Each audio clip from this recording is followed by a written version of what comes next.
नमस्कार, न्यूज़ 24 देख रहे हैं आप। मैं हूं आपके साथ डॉक्टर मीना शर्मा। बिहार की राजनीति में जिस तरह से जातिगत जनगणना की चर्चा हो रही है, पूरे देश पर उसका असर है। कोशिश भी इसीलिए की गई कि जातिगत जनगणना का जो सर्वे और जो रिपोर्ट है, उसको इस वक्त देश के सामने लाने का मकसद भी यही था कि पूरे देश में बिहार की राजनीति के जरिए, बिहार की जातिगत जनगणना के जरिए ही सही एक असर, एक प्रभाव डाला जाए।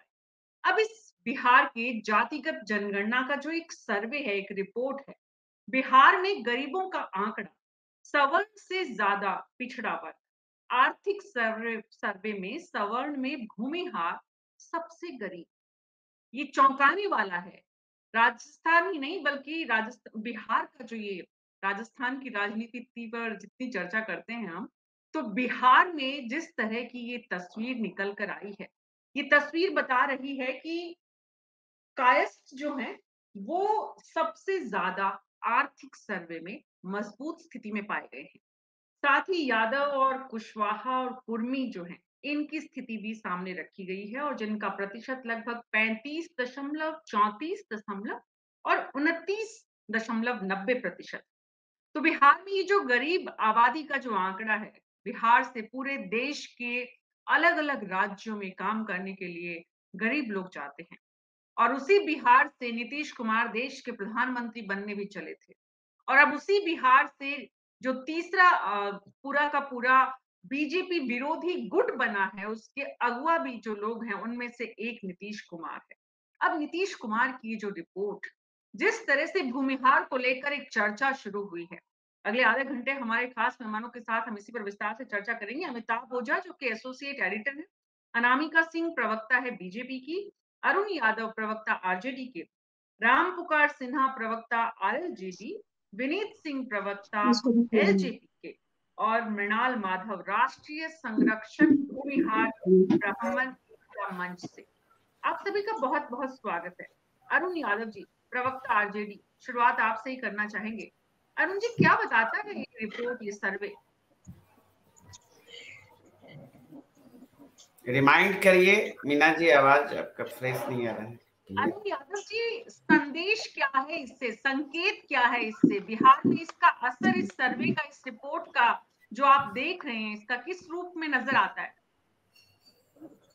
देखिए, इस सर्वे का तो स्पष्ट ही उद्देश्य है कि लगातार आपको पता होगा कि 2010 से लगातार हमारे आदरणीय नेता लालू प्रसाद यादव जी और बिहार में हमारे नेता माननीय तेजस्वी यादव जी जातीय जनगणना को लेकर सड़क से लेकर सदन तक संघर्षरत रहे। जब हमारी सरकार यूपीए में थी, उस वक्त भी हमारे आदरणीय नेता लालू प्रसाद यादव जी ने सदन के अंदर आवाज को उठाने का काम किया और यूपीए सरकार को जातीय जनगणना कराने पर मजबूर भी किया। जातीय जनगणना भी हुई। उसके बाद 2014 में जब तक प्रकाशित होना था, तो भारतीय जनता पार्टी की सरकार बनी और भारतीय जनता पार्टी ने किसी भी कारण से इस गणना के जो रिपोर्ट था प्रकाशित उन्होंने नहीं किया। लगातार ये राष्ट्रीय जनता दल का पुराना मुद्दा रहा है, क्योंकि हमारा यह मानना है कि जब तक जातीय आधारित जनगणना नहीं होगा, वास्तविक पिक्चर साफ नहीं होगा, ये जो तस्वीर निकल कर आई है, ये जो पिक्चर निकल कर आई है इस वक्त, जो आपके सामने आंकड़े हैं, उसके बाद अनामिका सिंह लोकसभा चुनाव, इस 3-5 राज्यों के विधानसभा चुनाव के बाद लगभग दस्तक पर है, एक तरह से बस आ ही गए हैं। तो ये जो रिपोर्ट है, ये जो सर्वे है, इसमें जिस तरह से भूमिहारों की स्थिति को बताया गया है, क्या दिख रहा है आपको? मीना जी, हमारी बातों को आपने पूरा नहीं होने दिया, क्योंकि वक्त बहुत था। पूरी बात हमको रखने का समय आपने नहीं दिया और अनामिका जी के पास अरुण जी, आप मेरा समय लीजिए, आपको बहुत समय लगता है। मीना जी, पूरा समय बिहार आप तब तक आप जो है कि ट्रांसफर आप अगर चर्चा बात करेंगे तो कम समय लगेगा और टू द पॉइंट बात करेंगे। अरुण जी आप बोलिए। अरुण जी मैं आपके पास वापस आऊंगी। अनामिका जी बोलिए। अरुण जी जब मैं आपके पास वापस आऊँ प्लीज आप बोलिएगा, बताइए। मीना जी देखिए, भारतीय जनता पार्टी की जो विचारधारा है, मुझे लगता है कि वो विचारधारा हर बुद्धिजीवी, हर संवेदनशील, जागरूक और जो दायित्व से भरा हुआ व्यक्ति है उसकी है। कभी भी भारतीय जनता पार्टी जाति की बात ही नहीं करती। और जैसा कि आदरणीय प्रधानमंत्री नरेंद्र मोदी जी कहते रहे, और मैं भी कहना चाहती हूँ आपके चैनल के द्वारा, कि सबसे बड़ी जाति है गरीब की जाति। वो भूमियार में भी हो सकती है, वो यादव में भी हो सकती है, कुर्मी में भी हो सकती है, पिछड़ा अति पिछड़ा में हो सकती है। तो इस समय जब सारी दुनिया बहुत विकसित होने की तरफ जा रही है और हम विकासशील होने से आगे जाके हमें विकसित होना चाहिए, तो मुझे लगता है सबसे ज्यादा इस बात पर काम करने की आवश्यकता है कि जिन्हें वैसे भी भारतीय जनता पार्टी अंत्योदय में करती है, पंक्ति के अंत में खड़ा हुआ व्यक्ति, अब वो किस धर्म का है, किस जाति का है, ये बिल्कुल महत्वपूर्ण नहीं है।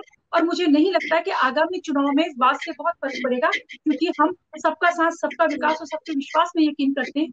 और भारतीय जनता जनार्दन ने भारतीय जनता पार्टी और एनडीए गठबंधन को समझा है, उनका साथ दिया है और आगे भी मीना जी साथ देंगे, क्योंकि हम तुष्टिकरण की, हम ठीक है, आपकी बात समझ में आती है। राम पुकार सिन्हा जी, आपको क्या लग रहा है? जो तस्वीर है, जो रिपोर्ट है, वो बता रही है कि बिहार में सवर्ण से ज्यादा पिछड़ा वर्ग गरीब है। देखिए मीना शर्मा जी, जब बिहार में जातीय गणना का जब डाटा आया तो हमारे पार्टी के राष्ट्रीय अध्यक्ष, भारत सरकार के पूर्व मंत्री आदरणीय उपेंद्र कुशवाहा जी ने कहा कि डाटा पूरी तरह से फर्जी और घर में बनाया गया है। और उसका प्रमाण आज मिल गया कि जो आर्थिक सर्वे का जो घोषणा बिहार विधानसभा में किया गया है, उसमें बिहार में सबसे ज्यादा गरीब यादव समाज के लोग हैं और सबसे ज्यादा गरीब स्वर्ण समाज में भूमिहार समाज के लोग हैं। भाई ये तो इतना हास्यास्पद लग रहा है कि बिहार में अब कोई पारदर्शिता चीज है ही नहीं है। लग रहा है कि घर में बैठकर डाटा बना देना है और पूरा प्रस्तुत कर देना है। ये तो अब आम जनता कह रही है। आपको मालूम होना चाहिए डॉक्टर मीना शर्मा जी, आप अगर बिहार से बिलोंग करती होंगी तो बिहार में आज भी बहुत ऐसे गांव हैं जिस गांव में सबसे अमीर कौन रहता है तो भूमिहार समाज के लोग हैं। सबसे ज्यादा जमीन और प्रॉपर्टी किसके पास है तो यादव समाज के लोग हैं। और आज जो आंकड़ा पेश हो रहा है, अरे तेजस्वी प्रसाद यादव जी आप उप मुख्यमंत्री हैं और आप क्या करवा रहे हैं बिहार में, ये तो पूरी बिहार की जनता देख रही है कि बिहार में सबसे ज्यादा गरीब यादव समाज, भूमिहार समाज दिखाई पड़ रहा है। अरे भैया इस तरह का डाटा मत पेश कीजिए, जनता विश्वास नहीं करेगी आप लोगों को। आप जाइएगा चुनाव में तो जुमलेबाजी का बात आप लोगों को अब जनता नकार देगी। आने वाले समय में सबसे ज्यादा गरीब भूमिहार समाज और सबसे ज्यादा गरीब क्या कहते हैं यादव समाज के लोग हैं, बाकी सभी संपन्न लोग हैं। यही आप लोग डाटा पेश करवाते हैं। अरे भैया थोड़ी भी तो आप लोग शर्म कीजिए, इतना फर्जी और गलत डाटा मत प्रस्तुत करवाइए। ऑडियो कम कर दीजिए। अरुण यादव जी कोई भी प्लीज बीच में मत बोले, क्योंकि हमारे पास समय। और अरुण जी आप जब डाटा पेश कर रहे थे, अरुण जी जब आप डाटा पेश कर रहे थे तो मैं नहीं बोल रहा था। भाई साहब आप राजद के प्रवक्ता हैं और डिबेट में बैठते हैं तो राजद वाला कल्चर नहीं लाइए। मैं आपके सामने हाथ जोड़ता हूँ भाई साहब, जब मैं बोलूँ। मैं मृणाल माधव जी के जाऊं उससे पहले हमारे वरिष्ठ सहयोगी अमिताभ कुमार जी के पास जाना चाहूंगी। अमिताभ जी, जो प्रमुख राजनीतिक दल है उनको तो हमने सुना, समाज से जो लोग जुड़े हुए हैं उनसे हम जाएंगे। डॉक्टर विनीत सिंह क्योंकि अभी फोन में व्यस्त है तो मैं उनके पास बाद में जाऊंगी जब वो कार्यक्रम में आ जाएंगे। अमिताभ कुमार जी, इस वक्त जो आरोप प्रत्यारोप की राजनीति शुरू हो गई है इस मुद्दे पर, तो डाटा की जो रिलायबिलिटी है उस पर ही सवाल उठाया चाहते हैं। बिल्कुल मीना जी, देखिए जब ये जातीय गणना की वजह बात हुई थी तो पहले आर्थिक रिपोर्ट की ही बात हुई थी, लेकिन सरकार ने जब आर्थिक रिपोर्ट जिस समय डाटा रिलीज किया था उस वक्त कहा था कि आर्थिक जो रिपोर्ट है वो हम विधानसभा के पटल पे रखेंगे, क्योंकि विधानसभा से ही ये जो पूरी कार्यक्रम थी वो उसके सहमति मिली थी। तो विधानसभा में ये पेश हुआ है आर्थिक रिपोर्ट, और आर्थिक रिपोर्ट पे जो बहस हम चल रही है उसमें हम 2 ट्वीट के ही आपको शेयर करना चाहेंगे। एक जो जीतन राम मांझी ने इस आर्थिक गणना की जो रिपोर्ट आई है उसके बाद उन्होंने ट्वीट किया है। उन्होंने लिखा है कि बाहरी जाति का जनगणना सूबे के 45.54% मुसहर अमीर हैं, 46.45% भूइयां अमीर हैं, जो इस आंकड़े में आर्थिक सर्वे रिपोर्ट में बताई गई है। उन्होंने लिखा है कि साहब सूबे के किसी एक प्रखंड में 100 मुसहर या भूइयां परिवारों की सूची दे दीजिएगा जो अमीर हैं। आप चाचा भतीजे को जब जनगणना कराना था तो फिर कागजी लिफाफेबाजी क्यों, सुबह में जनगणना के बहाने खजाने की लूट हुई है। ये जीतन राम मांझी पूर्व सीएम रह चुके हैं बिहार के, उन्होंने ये ट्वीट किया है। उसके बाद फिर एक इन्होंने ट्वीट किया कि बिहार सरकार मानती है कि जिस परिवार के प्रति यह 200 रुपए है वो परिवार गरीब नहीं है, गरीबी के लिए इससे बड़ा मजाक नहीं हो सकता। देखिए इसमें जो रिपोर्ट है उसमें कई बातें जो जैसे जैसे अब इसका अध्ययन हो रहा है कई बातें सामने आ रही हैं। वहीं प्रशांत किशोर जो नीतीश कुमार के पूर्व एसएसटी थे और अभी जन स्वराज यात्रा पे निकले हुए, उन्होंने भी ट्वीट किया है, उन्होंने भी कहा है, उनकी जो ट्वीट है वो भी आपको मैं दिखा रहा हूँ कि जो लगातार जो है अब इस मामले को लेकर जो बयानबाजी है वो सामने आ रही है। तो जो सवाल उठ रहे थे, जो लगातार ये बात कहे जा रहे थे कि कहीं ना कहीं गड़बड़ियां हुई थी, लेकिन हाँ सबकी निगाहें आर्थिक रिपोर्ट पे लगी हुई थी, जो रिपोर्ट आज पेश हुई है। देखिए बिहार के अगर हम देखें तो पृष्ठभूमि में अगर बिहार के कल्चर की बात करें, यहाँ का जो सामाजिक और आर्थिक परिवेश उसमें बात करें तो उसमें जो रिपोर्ट आई है वो सहसा हम लोग जो भी यहाँ बिहार से बिलोंग करते हैं प्रथम दृष्टया यकीन नहीं होता है, क्योंकि कहीं ना कहीं इसमें कहीं ना कहीं कोई झोल नजर आता है। तो ये एक बड़ा मुद्दा है। और दूसरी तरफ जो चाहे वो गरीबों की बात करें, चाहे वो SC ST की बात करें या फिर सामान्य वर्ग की हम बात करें, तो जो डाटा इसमें दिया गया है वो डाटा अभी जो राजनीतिक चर्चा है उसमें कहीं विश्वास नहीं, लेकिन चूंकि ये ग्राउंड रिपोर्ट है जो सरकार के पास आई है और सरकार ने उसे विधानसभा के पटल पे रखा है, निश्चित तौर पे इसमें जो आने वाले जो दिन जो बचे हुए हैं शीतकालीन सत्र को उसमें इस पे बहस होगी तो और कई बातें इसमें सामने आएंगी कि किस तरीके से आंकड़े जुटाए गए हैं, किस तरीके से जो रिपोर्ट है वो तैयार की गई है। तो आने पर विधानसभा के फ्लोर पर जो रिपोर्ट रखी गई है उस पर सवाल उठ रहे हैं, सवाल राजनीतिक दल उठा रहे हैं। डॉक्टर विनीत सिंह, जो चर्चा हो रही है और जिस तरह के सवाल उठ रहे हैं, सरकार की कार्यप्रणाली से लेकर मंशा तक जो है वो इस वक्त सवालों के घेरे में है। सभी को नमस्कार, गुड आफ्टरनून। मैं थोड़ा विलंब से आया हूं क्योंकि पटना का शहर आंगनवाड़ी सेविकाओं से पटा पड़ा है और बिहार पुलिस उन पे वाटर कैनन छिड़क रही है। आम जन परेशान है पर बिहार सरकार को उससे कोई मतलब नहीं है। अब आते हैं जहां तक कि आंकड़ों की बात है। मैम, हम लोग शुरू से कहते आ रहे हैं कि ये जो आंकड़े हैं बिल्कुल मैनिपुलेटेड है, बिल्कुल फज है। अगर इन आंकड़ों को मान भी लिया जाए तो मैं सरप्राइज इस बात से हूं। देखिए, मैं पेशे से प्रोफेसर हूं, मैं कॉलेज में पढ़ाता हूं कि जो बिहार में लोग हैं वो मात्र 7% ग्रेजुएट है। मतलब इससे तो निरक्षर राज्य मुझे लगता है कोई है ही नहीं। इसके अलावा जो ये 32 साल से बड़े भाई छोटे भाई की सरकार बनी हुई थी, आप देखिए SC ST 42%, ST 44% गरीब हैं। तो भैया 32 साल से आप कर क्या रहे थे? हालांकि ये सब बताने का मतलब एक ही है कि जो डेटा है, नीतीश कुमार जी की जो सरकार है वो बार बार अपने मक्कड़ जाल में उलझती जा रही है। हमने पहले भी कहा था ये डेटा मैनिपुलेटेड है। उस डेटा को मैनिपुलेशन से कम करने के लिए इस बार उन्होंने सोचा कि थोड़ा सा इसको ज्यादा बढ़ा के दिखाया जाए। फिर से फंस गए हैं यहाँ पे। मेरा अपना मानना है कि एक बार फिर से कास्ट सर्वे हो या सेंसस हो या आपके आर्थिक सर्वे हो, आपको करवाना पड़ेगा। और करवाने की मतलब पूरा ये जो जातिगत जनगणना का पूरा जो प्लान है नीतीश कुमार का और जिस तरह से एग्जीक्यूशन है, उसी में इस सवालों के जिस तरह से सरकार पर चारों तरफ से अटैक हो रहा है। मृणाल माधव जी, क्योंकि आप सामाजिक मंच से जुड़े हुए हैं, समाज से जुड़े हुए हैं, एक जाति विशेष से जुड़े हुए हैं और हमारे यहाँ पर कम से कम आपके समाज में यानी कि भूमिहार और वो भी ब्राह्मण बहुत बड़ा मतलब निशाने पर है आज की तारीख में। नमस्कार। देखिए, हम तो एक सामाजिक मंच से हैं, यहाँ राजनीति चल रही है। जो डेटा आया है, ये डेटा, इस डेटा के ऊपर भी सवाल है। हालांकि डाटा होना बहुत आवश्यक है कि किसी भी सोसाइटी को, किसी भी समाज में और उसका सही आकलन करने के लिए और उनके लिए नई नीतियां बनाने के लिए डाटा की आवश्यकता है। पर इस डेटा के ऊपर शुरू से ही एक बादल मंडराया हुआ है। हम भी मानते हैं कि यह डाटा सही नहीं है। जब क्योंकि हमारे में से बहुत, जो भूमिहार समाज की अगर मैं बात करूं, भूमिहार जात की, तो बहुत से लोगों की गिनतियां नहीं हुई। और वो गिनतियां किनकी नहीं हुई?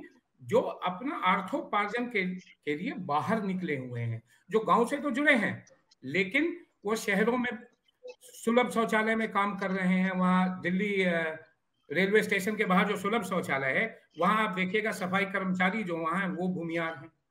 महरौली सब्जी मंडी पर जो ठेला और रिक्शा चला रहे हैं, जो सामान उतार रहे हैं, वो भूमियार हैं। तो उनकी गिनती ही नहीं हुई है।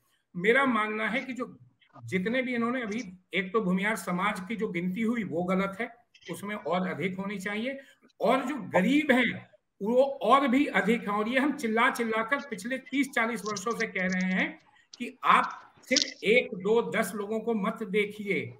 आप ये मत देखिए कि ये हथुआ थे, ये टेकारी थे। आप हमारे किसान जो रहे हैं वो शुरू से ही गरीब रहे हैं, वो उनके पास उतनी जमीनें नहीं रही हैं। तो ये कह देना कि भाई, जैसे मैं सुन रहा था राम पुकार जी कह रहे थे कि ये हास्यप्रद है कि भूमियार गरीब हैं। आपने देखा है राम पुकार जी, मैं गांव से आता हूं, दिल्ली शहर में मैं वकालत कर रहा हूं। मैं एक प्रिविलेज फैमिली में पैदा हुआ, पर इसका ये मतलब नहीं है कि मैं अपने साथ जो मेरे जो गरीब भाई हैं, बहनें हैं, उनको मैं नहीं देख रहा हूं। मैं जब गांव जाता हूं तो मैं वहां देखता हूं, वहां की परिस्थिति देखता हूं, और उनके लिए ही अपने स्तर से जो हमसे बन पाता है हम अपने समाज को लेकर चलने की कोशिश करते हैं। इस पूरे मुद्दे को आप लोग राजनीतिक, आपसे करबद्ध प्रार्थना है, इसको राजनीतिक मुद्दा मत बनाइए। आप देखिए, गरीब अपने आप में एक जाति होती है, गरीब अपने आप में एक जाति है। आप गरीब को देखिए, आप उनके लिए नीतियां बनाइए। आप तो फिर जातिगत जनगणना की कहाँ जरूरत है? अगर गरीब और अमीर की जाति को ही इस देश में विभाजित करना है और गरीब के साथ न्याय करना है और लोक कल्याणकारी राज्य की कल्पना को साकार करना है, चाहे वो देश का कोई भी राज्य हो, बिहार हो, राजस्थान हो, पंजाब हो, बंगाल हो, या फिर दक्षिण का कोई राज्य, तो मृणाल माधव जी, आपकी जो चिंता है और विपक्ष के जो आरोप हैं उसके बीच दरअसल तो यहाँ पर सरकार के एक प्रतिनिधि को भी होना चाहिए था। लेकिन अमिताभ कुमार जी, सरकार का पक्ष विधानसभा में, सरकार आरोपों से घिरी है, ये सरकार को भी पता है, तो सरकार की दलील और पैरवी क्या है? जी बिल्कुल, देखिए अभी विधानसभा में इसी आर्थिक सर्वे रिपोर्ट को लेकर बहस चल रही है। सत्ता और विपक्ष दोनों है, वहां बहस चल रही है, और इस बहस के दौरान कई चौंकाने वाली जानकारियां भी जो है छन छन के बाहर आ रही हैं।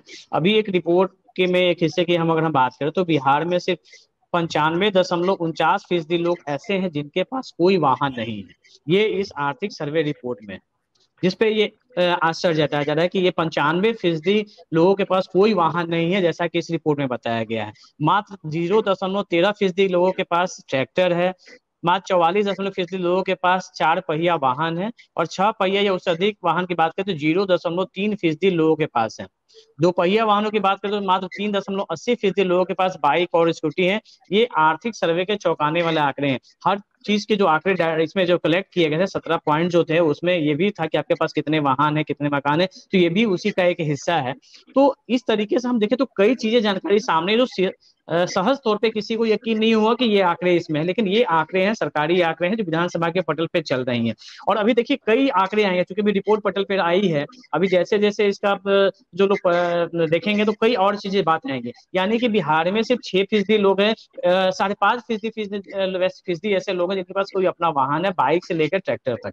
तो ये सब चीजें हैं जिन पे आने वाले दिनों में बहस होगी और सवाल उठेंगे, और जिनका जवाब सरकार को आने वाले दिनों में देना होगा इन आंकड़ों को लेकर, क्योंकि ये आंकड़े ऐसे हैं जो लोगों को चौंकाती हैं। और देखिए प्रशांत किशोर के ट्वीट का हम जिक्र कर रहे थे, उन्होंने आज जो ट्वीट किया ये आर्थिक सर्वे रिपोर्ट के आने के बाद, उन्होंने कहा कि आने वाले दिनों में नीतीश कुमार को और आरजेडी को इस बात का खामियाजा भुगतना पड़ेगा कि जो विसंगतियां इस रिपोर्ट में दिख रही हैं उनका जवाब देना पड़ेगा। इससे कोई उन्हें चुनावी फायदा नहीं होने वाला है। ये प्रशांत किशोर का ट्वीट है जो मैं बता रहा हूं। तो इस तरीके से देखें तो कई बातें हैं जो अब छन के आएंगी। अभी देखिए 3 दिन तक और अभी विधानसभा सत्र चलना है। प्रशांत किशोर का कहना लाजमी है, स्वाभाविक है। प्रशांत किशोर अब नीतीश कुमार के जिस तरह से विरोधी खेमे में शामिल हैं अमिताभ जी, वो बात समझ में आती है। लेकिन सरकार की रिपोर्ट और रिपोर्ट में इस तरह के आंकड़े, ये चौंकाने वाले हैं या सच्चाई से भी परे हैं? नहीं, ये बिल्कुल चौंकाने वाले हैं। ये रिपोर्ट, ये आंकड़े बिल्कुल चौंकाने वाले हैं। देखिए कुछ कुछ ये फैक्ट मैंने इसलिए वाहनों का जिक्र किया क्योंकि हम सब लोग जो बिहार से बिलोंग करते हैं, हमें भी एक शायद अरुण जी को भी इस बात पे यकीन नहीं होगा कि सिर्फ 5.5% लोग ऐसे हैं जो जिनके पास वाहन होंगे। तो ये अभी कई फैक्ट है। देखिए अभी फैक्ट धीरे धीरे छनके आ रही है। अभी पूरा उसका जो विस्तृत विश्लेषण जब किया जाएगा तो कई और बातें सामने आएंगी, लेकिन जो मुख्यतः जो जैसे कि बिल्कुल अरुण यादव जी, ये चौंकाने वाले आंकड़ों के तथ्यों पर भी सवाल उठते हैं। तो फिर ये रिपोर्ट, ये सर्वे कैसे हुआ, किसने किया, कौन लोग इनमें शामिल थे, उनकी क्या कोई रिस्पॉन्सिबिलिटी? देखिए मीना जी, आजादी के बाद पहली बार बिहार ने नजीर पेश किया है जातीय आधारित गणना करा के। समझिए 90 साल बाद हुआ है, ये आंकड़ा सामने आया है, वो भी सिर्फ बिहार प्रदेश का। और बिहार प्रदेश के सरकारों ने एक नजीर पेश किया है। अचंभित तो होंगे ही, क्योंकि बिहार का एक्सरे रिपोर्ट आ गया है, सदन में रखा गया। जातीय आंकड़ा हो या आप आर्थिक सर्वे हो या शैक्षणिक आंकड़ा हो, सारा का सारा एक्सरे रिपोर्ट अब सदन में आ गया, बिहार के पब्लिक डोमेन में अब आ गया है। अब सरकार ट्रीटमेंट करेगी। अब जिन लोगों को लगता है विरोधियों को भरमाने का काम करते हैं, तो भाई केंद्र सरकार से तो हमारे नेता और हमारे बिहार सरकार बार बार कहती है, नरेंद्र मोदी जी एक बार तो यह अच्छा काम कर लीजिए, क्योंकि 1980 के बाद हुआ ही नहीं है जातीय जनगणना। अरुण जी, नरेंद्र मोदी जी जातिगत जनगणना में जितना समय लगाए, उतने समय में कुछ लोगों का भला करें। क्योंकि ये जो रिपोर्ट आई है आरजेडी, आप आरजेडी को रिप्रेजेंट कर रहे हैं। नहीं मीना जी, ये जो आप बोल रहे हैं मीना जी कि इतना समय लगाएंगे, बगैर आंकड़े के आप क्या करेंगे? एकदम नहीं बढ़ सकते। अरुण जी प्लीज सवाल तो सुनिए। सवाल ये है कि आपकी सरकार ने, बिहार की सरकार ने जो महान काम किया है, आपके मुताबिक उसके तथ्यों की रिपोर्ट तो बहुत ही ज्यादा शर्मनाक है। बिहार की स्थिति पूरे देश में शर्मनाक कौन बता रहा है? गोदी मीडिया, भारतीय जनता पार्टी के लोग जो गरीब विरोधी हैं, जो गरीबों का उत्थान नहीं चाहता है, वो लोग बता रहे हैं। उसको पेट में मरोड़ा है। जिस व्यक्ति को, जिस पार्टी को, जिस मीडिया को गरीबों से नफरत है, वो नहीं उनका डेवलपमेंट चाहते हैं। वो क्यों चाहेंगे? डेवलपमेंट तो आप दिखा रहे हैं ना, 2 दशक से सरकार है और रिपोर्ट आप ही की है। अमिताभ जी बिल्कुल सही। अरुण यादव जी, सरकार तो आपकी रही है वहां पे, सरकार आपकी रही है। 15 साल आरजेडी की सरकार रही, उसके बाद नीतीश कुमार की सरकार है जी। सवाल तो ये है, लालू प्रसाद यादव और नीतीश कुमार, ये दो लोग राजस्थान, बिहार की राजनीति में पिछले लगभग 3 दशक को देख ले तो अमिताभ जी 3 दशक से इन्हीं का राज है। बिल्कुल। तो फिर कैसे यहाँ तक पहुंचा बिहार? क्यों नहीं ला पाए आप उसको आगे पटरी पर? नरेंद्र मोदी आप देख रहे हैं मीना जी, 16-17 साल तक नीतीश जी के साथ यही भारतीय जनता पार्टी के लोग मलाई चाव रहे थे, चरण बंधन कर रहे थे, सुशासन की बात कर रहे थे, डेवलपमेंट की बात कर रहे थे। आज देखिए कितनी सरकारी नौकरियां हैं कुल बिहार में।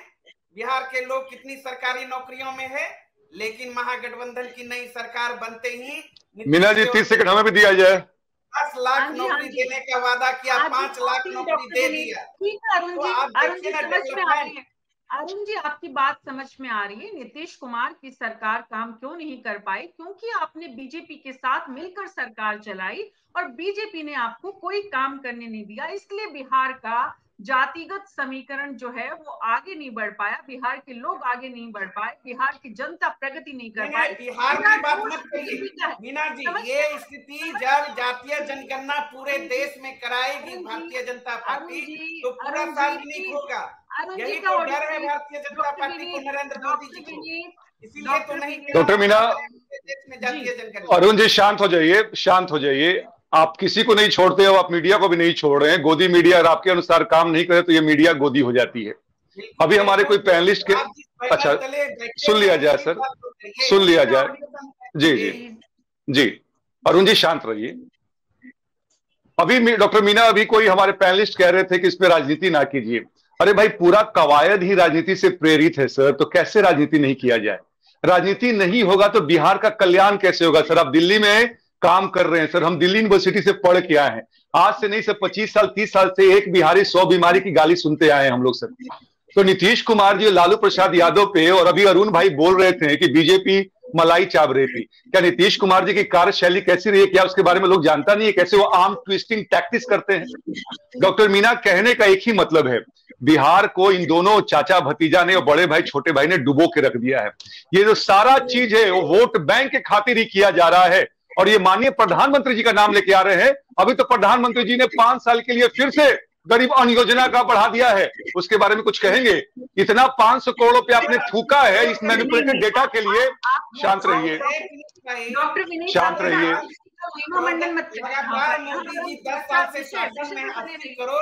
अरे डॉक्टर मीना, महिमा मंडन क्यों नहीं करें? किसी भूखे के पेट में अन्न पहुंचाया जा रहा है तो महिमा मंडन नहीं कीजिएगा आप? जी, राम पुकार सिन्हा जी, लालू यादव और नीतीश कुमार की सरकार ने वाकई में क्या बिहार के लोगों के लिए इतनी ज्यादा असंवेदनशीलता दिखाई कि आज बिहार की ऐसी बदहाली की स्थिति पूरा देश देख रहा है? बिल्कुल डॉक्टर मीना शर्मा जी, जो आज हमारे विनीत भाई बतला रहे थे कि विलंब से पहुंचे हैं, मैं भी अपने पार्टी कार्यालय में आया हूं अपने आवाज से। तो जितनी बर्बरता पूर्वक महिलाओं पर जो वो पानी का केनन चलाया गया था, शायद देखकर मुझे भी शर्मिंदगी महसूस हो रही थी कि भाई ये नीतीश कुमार और तेजस्वी यादव की पुलिस क्या कर रही है। आज जो पूरे बिहार में, एक पूरे देश में एक छाप जो छोड़ा जा रहा है कि बिहार की आंगनबाड़ी सेविका सहायिका ICDS में काम करने वाली महिलाओं पर जो बर्बरता पूर्वक पानी के केनन से, और वो भी जेंट्स पुरुष के द्वारा, महिला पुरुष एक भी नहीं था, इस प्रकार की प्रवृत्ति हो रही है, इससे खत्म हो जाएगा। और मैं कहना चाहता हूँ, ये तो हाल देखिए, अरुण यादव जी बोल रहे थे, ये तो हाल हो गया है वो अंधों के शहर में आईना बेचने का काम। आप जो डाटा दे रहे हैं कि 95% लोगों के पास वाहन नहीं है, अरे भाई बड़ी ये हत्यात्मक मामला लग रहा है। 95% लोगों के पास वाहन नहीं है। आज भी मैं एक एग्जाम्पल एक गाँव का देता हूँ। मैं चंपारण से बिलोंग करता हूँ, और चंपारण में वो भी घोड़ासान प्रखंड एक पंचायत है कवैया, जहां मैं गांव में रहता हूं। उस गांव में आज भी 99% लोगों के पास दोपहिया वाहन है। सबसे गरीब तबका का लोग है, जो उसको हम अनुसूचित जनजाति में कहते हैं, जो डोम समाज का लोग है, जो बांस काट काट कर दौरी बीनता है, उसके पास भी मोटरसाइकिल है और साइकिल है हमारे गांव में, मैं देखता हूं। और ये सर्वे आता है नीतीश कुमार जो तेजस्वी प्रसाद यादव जी के राज में कि 95% लोगों के पास वाहन नहीं है। अरे भैया, क्या डाटा फर्जी बांट रहे हो लोगों के बीच? भरोसा नहीं है तो मृणाल माधव जी के पास जाऊंगी। अरुण जी, इस प्रकार की फर्जी डाटा से बिहार की जनता आप लोगों को खोजेगी आगामी चुनाव में, और आप लोग मुंह दिखाने के लायक नहीं रहिएगा किसी भी क्षेत्र में। आपका कोई आपके पार्टी के एक गाड़ी गांव में लोग नहीं जाने देगा, कहेगा कि सबसे गरीब के यहाँ जाकर पहले आप जाइए भेंट कर लीजिए, अमीर लोग यहाँ क्यों आ रहे हैं? अरे भैया, अभी भी आप लोग थोड़ा, अभी भी आप लोग जरा शर्म तो कीजिए, इतना फर्जी डाटा देकर। आपकी केंद्र में सरकार है, आदरणीय मोदी जी से कहिए ना, सारे विपक्षी यहाँ बैठे हुए। अरे आदरणीय नरेंद्र भाई मोदी जी का जो एक गरीबों पर आया है, अभी 5 साल पुनः गरीबों के लिए जो राशन मुफ्त दे रहे हैं, समझना चाहिए। बिहार, सुनिए, आप जब विपक्ष में थे और जब NDA में आदरणीय नीतीश कुमार मुख्यमंत्री थे, तो उस समय आपको बहुत फर्जी लग रहा था। और आज आप चले आए हैं सत्ता में मलाई चापने, तो लग रहा है कि बहुत बड़ा आप काम करें। अरे भैया, आपको तो बिहार की जनता खोजेगी इतना फर्जी डाटा देने वालों के खिलाफ। भाई यहाँ तो इतना फर्जी डाटा मत दीजिए भाई। फर्जी डाटा देकर वही काम आप कर रहे हैं कि अंधों के शहर में आईना बेच रहा है ये नीतीश कुमार जो तेजस्वी प्रसाद यादव की सरकार। ताकि पूरा बिहार के लोग हाय तौबा मचा दिया है कि पूरे बिहार में सबसे ज्यादा गरीब जादव समाज के लोग हैं, सबसे ज्यादा गरीब भूमिहार समाज के लोग हैं। बिहार ने नजीर पेश किया है। गजब गजब, अरे दर्द हो रहा है, मरोड़ा गजब गजब कर रहे हैं आप लोग भाई। इतना फर्जी डाटा पेश कीजिएगा, अरे इतना फर्जी डाटा पेश कीजिएगा। समाज के लोगों से डरिए, समाज के लोगों से डरिए। राजनीति इसी धरती पर करना है, लेकिन सत्य के राह पर राजनीति करनी है। फर्जी डाटा से राजनीति नहीं होता है।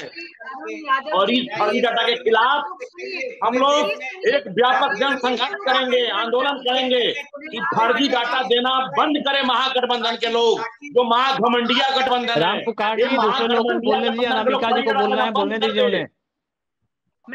अनामिका जी, राम पुकार सिन्हा जी और अरुण यादव जी, आप दोनों की उम्र मुझसे ज्यादा है और हमारे दर्शक जो आपको देख रहे हैं, प्लीज उनका भी सम्मान करिए। आप लोग बोले ही जा रहे हैं। आपके साथ पैनल में जो दूसरे लोग बैठे वो भी आपके साथ इसलिए हैं क्योंकि इस चर्चा का हिस्सा बने।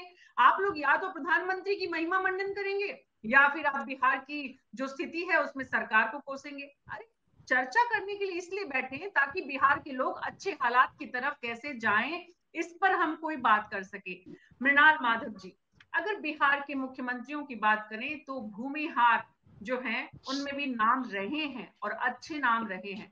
तो मृणाल माधव जी, भूमिहारों में जिस तरह की स्थिति इस रिपोर्ट में बताई गई है वो भी क्या विश्वसनीय है या वो भी चौंकाने वाली है? अमिताभ कुमार जिस तरह से जिस बात की तरफ इशारा कर रहे हैं।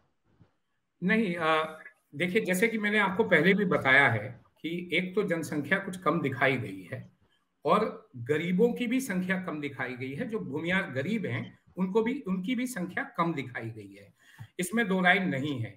पहली बार मैं सभी पार्टी के प्रवक्ता बैठे हुए हैं वहां पर और जातिगत जनगणना और आर्थिक जनगणना की बात चल रही है। मैं लोगों से एक चीज पूछना चाहता हूँ, पिछले 30 वर्षों में या तो आप रहे हैं या विपक्ष जो अभी भारतीय जनता पार्टी है वो भी वहां सरकार में रही है।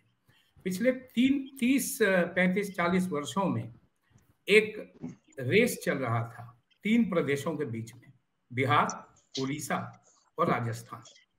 कालाहांडी हो जाता है एक उड़ीसा में, जिसको सभी लोग जानते होंगे कालाहांडी के बारे में, जहां गरीबी से, भूखमरी से लोग मर रहे थे।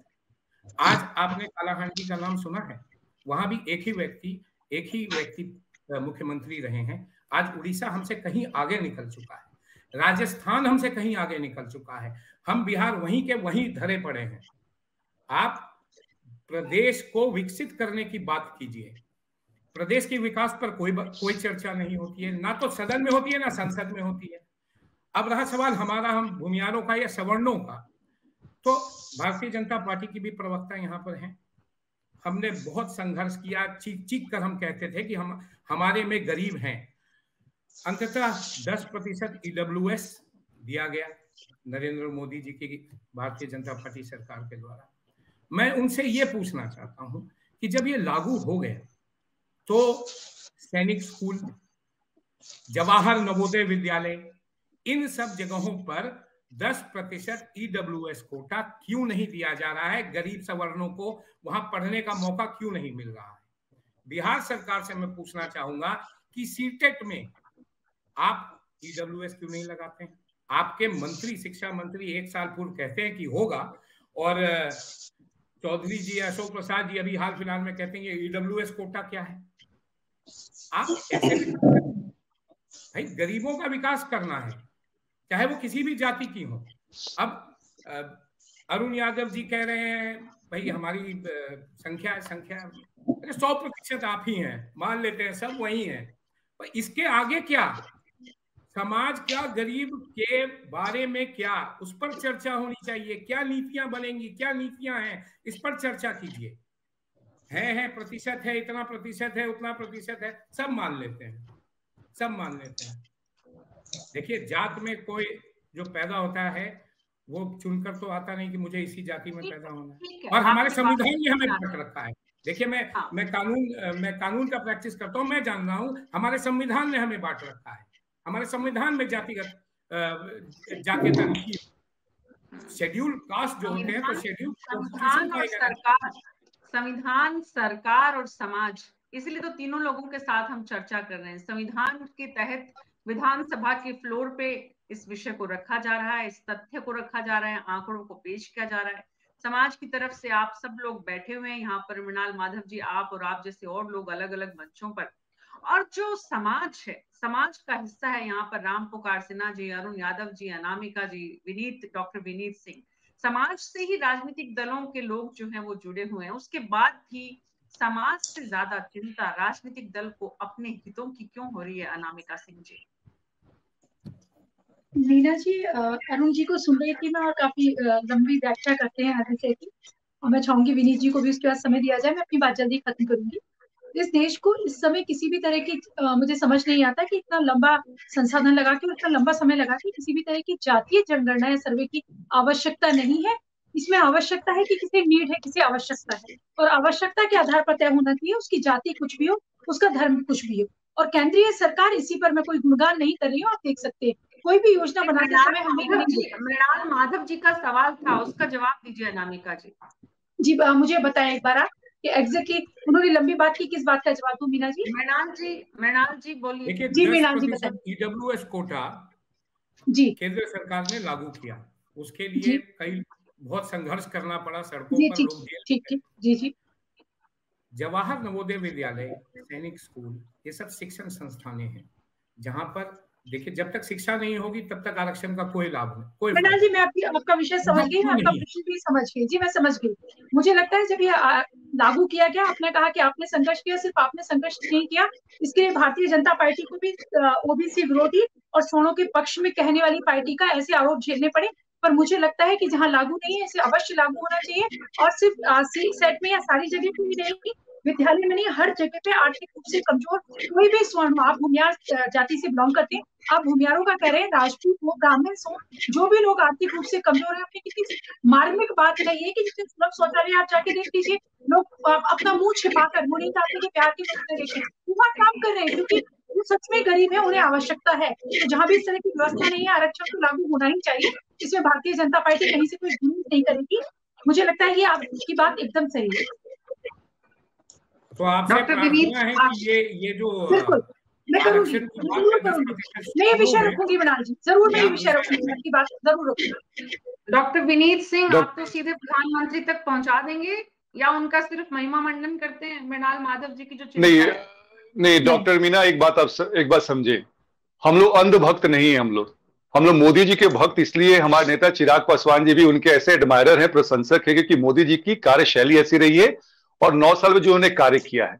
अगर हम सरकार को नहीं कोसे तो किसको कोसे?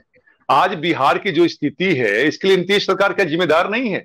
इनके पास सारा तंत्र है, सारा रिसोर्सेज। एक गरीब राज्य का 500 करोड़ रुपया एक मैनिपुलेटिव अपने कास्ट सर्वे करा के डाल दिया, तो सरकार को नहीं कोसे तो किसको कोसे? आज आंगनवाड़ी सेविकाएं पीटी जा रही हैं, किसको कोसे डॉक्टर मीना? तो ये समझने वाली बात है। और ये बार बार कहा जाता है कि माननीय प्रधानमंत्री जी हमेशा से कहते हैं, भले हर घटक दल एनडीए का जातीय गणना के समर्थन में था, लेकिन हमें यह नहीं मालूम था कि इसको इस बिना पे किया जाएगा कि अपने अनुसार से डेटा जो है मैनिपुलेट किया जाए ताकि वोट बैंक की कवायद हो। हमारा यह मकसद कभी नहीं था, और हम चाहेंगे कि नीतीश कुमार जी इस बात को हामी भरे कि उन्होंने गलती किया है और फिर से करवाने की बात करें। तो ये कभी मत सोचिए कि हम महिमा मंडन कर रहे हैं। महिमा मंडन उसी का होता है जो देश के हित की बात करता है। जी, आखिरी सवाल अमिताभ जी आपसे, अब विधानसभा में मंच पर जो चल रहा है, विधानसभा के फ्लोर पे जो चल रहा है, उसमें सरकार जब चारों तरफ से बैकफुट पर नजर आएगी आने वाले समय में? देखिए, बिल्कुल अभी सरकार को जवाब देना है। हम ये नहीं कह सकते कि सरकार बैकफुट पे आएगी, लेकिन हाँ, जो मांगे हो रही हैं, इस आर्थिक सर्वे रिपोर्ट को ही लागू करने, सामने लाने की बात कही जा रही थी, जिसे सरकार ने आज पटल पे रख दिया है। अब कई बातें उसमें इसके विश्लेषण से निकलेंगी, और जो प्रमुख मांग जो हो रही है विपक्ष की, या फिर कई संगठन जो कर रहे हैं, वो ये कर रहे हैं कि जो आंकड़े लिए गए थे कि इसका वार्डवार, पंचायतवार, जिलावार, प्रखंडवार जब इसके डाटे सामने आएंगे, क्योंकि अभी जो डाटे अपलोड किए गए हैं उसमें डिटेल्स नहीं है, वो नहीं दिख रहे हैं। जब ये वार्डवार, पंचायतवार, जिलावार जब आएंगे, तो जो भी संगतियों की बात करते हैं वो जरूर सामने आ जाएंगे। अमिताभ जी, सरकार के स्तर पर जब इस तरह का कोई काम होता है, वो भी इतना ज्यादा जिसका पॉलिटिकल माइलेज लेने की कोशिश हो, उसमें क्या सरकारी डाटा में इतनी बड़ी चूक हो सकती है? जिस तरह की इस वक्त सवाल हो रहे हैं और जिस तरह के डाटा को लेकर आरोप लग रहे हैं? देखिए, जब शुरुआती दौर में जब ये आंकड़े सामने आए थे तो बीजेपी के कई बड़े नेताओं ने आरोप लगाया था कि उनके घर सर्वे नहीं हुआ। उपेंद्र कुशवाहा ने भी किया था और जिला प्रशासन के अधिकारियों ने कुछ डाटा सामने रखे भी थे। जैसे पटना के डीएम ने कहा था कि भाई इतना इतना कि चूंकि इसमें जो एक नोटिफिकेशन था जिसके अंतर्गत सुप्रीम कोर्ट में एफिडेविट फाइल किया हुआ है कि आप निजी आंकड़े सार्वजनिक नहीं कर सकते हैं, इसलिए कुछ बाध्यताएं हैं। लेकिन जो जानकारियां मांगी जा रही हैं कि हम प्रखंड वाइज और जिला वाइज और विधानसभा वाइज जो आंकड़े जब सामने आएंगे तो निश्चित तौर पे उन आंकड़ों से इस बात की पता लगाने में सफलता मिलेगी कि क्या इसमें सही मायने में गड़बड़ियां हुई हैं या नहीं हुई हैं। ये उन्हीं आंकड़ों के सामने आने के बाद होगा। इसके बाद ये सिर्फ एक बयानबाजी ही रहेगा, आरोप प्रत्यारोप का दौर ही रहेगा। लेकिन फैक्ट तभी सामने आएगा जब ये सारे डाटे पब्लिक डोमेन में आएंगे और ये जानकारियां मिलेंगी कि कहाँ पे किस वार्ड में कितने लोगों का सर्वे हुआ। जो आरोप जो लग रहे हैं वो भी उसमें स्पष्ट हो जाएंगे। जी, बहुत बहुत शुक्रिया आप सबका इस चर्चा में शामिल होने के लिए। तो विधान सभा में जो बिहार में जातिगत जनगणना का जो रिपोर्ट है, वो सर्वे है जो रखा जा रहा है, आर्थिक जो आधार है और जिस तरह की रिपोर्ट सामने आई है और आंकड़ों को लेकर जिस तरह की बहस हो रही है, उसमें विपक्ष हमलावर है कि इसकी सच्चाई का पता लगाया जाए और सरकार आंकड़ों की सच्चाई किस रूप में कब सामने लाती है उसके बाद ही पता चलेगा। लेकिन आज तो कम से कम ये विषय राजनीति का ज्यादा बना हुआ है। बिहार में जातिगत जनगणना के जरिए पूरे देश में एक संदेश देने की कोशिश जो नीतीश कुमार ने की है, उसमें उन्हें कितनी सफलता मिलती है और कितना इस रिपोर्ट के बाद, इन तथ्यों के बाद, इन आंकड़ों के बाद विरोध झेलना पड़ता है, आने वाला समय बताएगा। अभी न्यूज़ 24 पर हमारे साथ इतना ही। नमस्कार।